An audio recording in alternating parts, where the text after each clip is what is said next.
शिव शंभू तेरी शरण में हम हैं आए। Hello everyone, good morning. कैसे हो आप सब? आई होप आप सब ठीक होंगे। मैं भी बिल्कुल ठीक हूँ। तो आज है शिवरात्रि। सबसे पहले आप सबको शिवरात्रि की ढेर सारी शुभकामनाएं। मैं हिमाचल प्रदेश की मंडी डिस्ट्रिक्ट से हूँ और मंडी में सबसे ज़्यादा फेमस तो शिवरात्रि ही है। तो मैं आपको बताती हूँ कि हम लोग शिवरात्रि किस तरह से मनाते हैं। तो चलिए स्टार्ट करते हैं आज का ब्लॉग और बताते हैं कि हम लोग शिवरात्रि में क्या क्या करते हैं। सबसे पहले मेरी सुबह होती है 7 बजे और 7 बजे ही सामने वाली पहाड़ी में धूप आ जाती है, क्योंकि हमारा घर थोड़े डाउन में है, इसलिए हमें धूप 8 बजे के बाद ही लगती है। और आज मौसम बहुत ही ज़्यादा अच्छा है, बहुत अच्छी धूप भी लगी हुई है। और सबसे पहले मैं नीचे ले आती हूँ रॉकी को। और रॉकी की सुबह अभी भी पूरी तरह से नहीं है, ये बार बार मुँह खोले जा रहा है क्योंकि इसकी नींद ही पूरी नहीं हुई है अभी तक। और 10-15 मिनट यहाँ रुकने के बाद हम लोग चलते हैं घर। और जैसे ही मैं घर पहुंचती हूँ तो माता ने चूल्हे की लिपाई कर ली थी। और इस पे जो चित्रकला की है वो मेरे ही हाथों से हुई है। इसकी जो चित्रकला है वो मेरे कुछ बिगाड़ दी थी, मुझे भी ऐसा लग रहा था बाद में। और इसके बाद हम स्टार्ट करते हैं अगला काम। फिर पापा यहाँ पर जो पिछले साल यहाँ पर चित्रकला की थी उसे मिटा रहे थे और फिर से यहाँ पर चित्रकला करेंगे। और यहाँ पर माता श्री ने अक्षु को भी साथ में काम पे लगा दिया था। और साथ में दिखाती हूँ आज का व्यू। ये देखिए मौसम कितना अच्छा है, पूरी तरह से धूप लग चुकी है।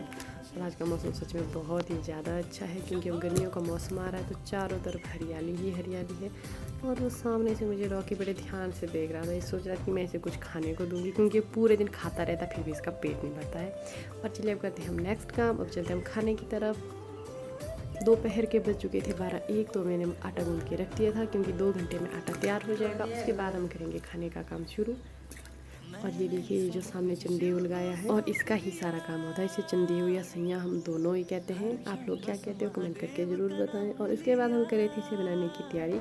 और ये है डोर, ऊन की ये बनाई जाती है और हर साल इसे दादी माँ ही बनाते हैं। और मैं और दादा इसे टाइट कर रहे थे, क्योंकि इसे मोटी बनाया जाता है ताकि ये टूटे ना ये धागा। इसके बाद दादा हम लोग को भेज देते हैं जंगल से थोड़े से और पत्ते लाने के लिए, क्योंकि कुछ पत्ते उसमें कम हो गए थे।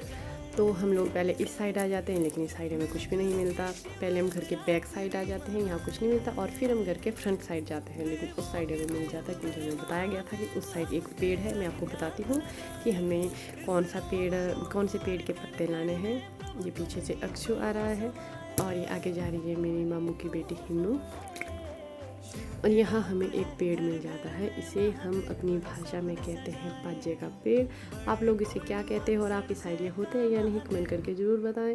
और उसके बाद हमें मिल जाता है बुरांश का पेड़, लेकिन ये नाम का बुरांश का पेड़ था। इसमें बुरांश के 1-2 ही फूल थे जो हमने बहुत मुश्किल से तोड़ के लाए हैं। और ये आगे जा रही है हिन्नू। और वापस आती बारी हम लोगों ने ये पाजे के पेड़ भी पत्ते भी ले आए थे, और उसके साथ ही हम लोगों ने सरसों भी लाई थी, क्योंकि सरसों भी लगनी थी। और जैसे ही हम घर में पहुंचते हैं तो दादा ने कार्य आरंभ कर दिया। और फिर दादाजी के साथ हेल्प मैं भी करने लग जाती हूँ। मैं आपको बताती हूँ इसमें क्या क्या लगता है। सबसे पहले जो बुरांश के फूल हमने लाए थे वो, उसके बाद और पाजे के पत्ते लगते हैं, उसके बाद नेर लगता है और रखाड़े और साथ में सरसों। और आपको ये जो दाने दिख रहे होंगे इन्हें हम कुप्पू या कैम दोनों ही कहते हैं, और ये भी साथ में लगते हैं। और ये चंदेव जो सैया है इसको सिर्फ भूखे पेट ही बनाते हैं। दादा का सुबह से फास्ट है और अब ये बना रहे हैं। और इसमें हम दाने ले आएंगे 5, 7 या 9।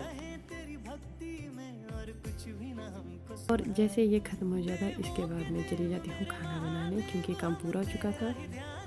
खाने का कार्यक्रम माता श्री ने स्टार्ट कर दिया था और उन्होंने यहाँ पर कुछ कचौरियाँ बनाई थी, भल्ले बनाए थे और कुछ रोटी बनाई थी। और लास्ट में हम मीठी रोटी भी बनाते हैं, तो साथ में मैं भी इनकी हेल्प करी थी। और लास्ट में हम बना रहे थे रोट, जो कि हम इतने बनाते हैं जितने हमारे घर में जेंट्स है। तो हमारे घर में है 6, तो हम 6 बनाएंगे। यहाँ माता श्री बना रहे थे और मैं इनमें थोड़ा घी लगा रही थी, जिससे जलते नहीं हैं और ये पक भी जाते हैं। अब हमारे रोट बन करके तैयार हो चुके थे। और इसके बाद हम जितना भी हमने खाना बनाया है इस सबको हम रख देते हैं पूजा वाले स्थान पर। इसकी पहले पूजा की जाती है, उसके बाद हम सब लोग खाना खाते हैं। और यहाँ पर हमने इतनी रोटी इसलिए रखी है क्योंकि हमारी फैमिली काफ़ी बड़ी है, तो जितनी फैमिली होती है उतनी रखते हैं। और ये चित्रकला सुबह पापा जी ने की है। सबसे पहले पूजा आरंभ करते हैं दादाजी, क्योंकि दादाजी इस घर के बुजुर्ग हैं। तो सबसे पहले बड़े और फिर छोटे छोटे छोटे इस तरह से पूजा की जाती है। यहाँ पर दादा हम सबको सिखा भी रहे थे कि इस तरह से करना है, पहले इसकी पूजा करनी है, फिर इसकी पूजा करनी है। ये देखिए सारी फैमिली आ चुकी थी।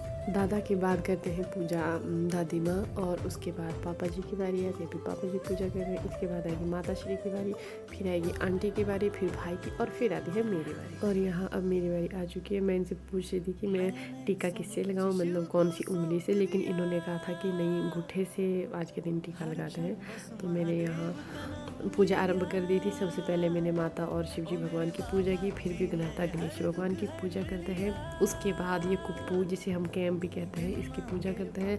फिर इसके बाद कलश की पूजा की जाती है।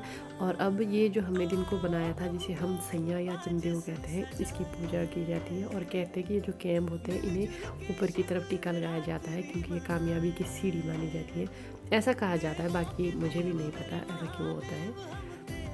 इसके बाद बारी आनी थी पहले अक्षु की, फिर निशु की, फिर तिल्लक की। हंसू घर में नहीं है तो उसके बदले भी तिल्लक की पूजा करें। और जिसकी हमने अभी पूजा की चंदेव की, इसे दादाजी सुबह के 4 बजे बाहर निकाल देते हैं और यहाँ पर लगा देते हैं। और इसी तरह से हम लोग शिवरात्रि मनाते हैं। और ऐसी ही बहुत सारी वीडियो देखने के लिए मेरे चैनल को सब्सक्राइब करें और वीडियो को लाइक करें। अब मिलते हैं नेक्स्ट ब्लॉग में, तब तक के लिए bye bye and take care.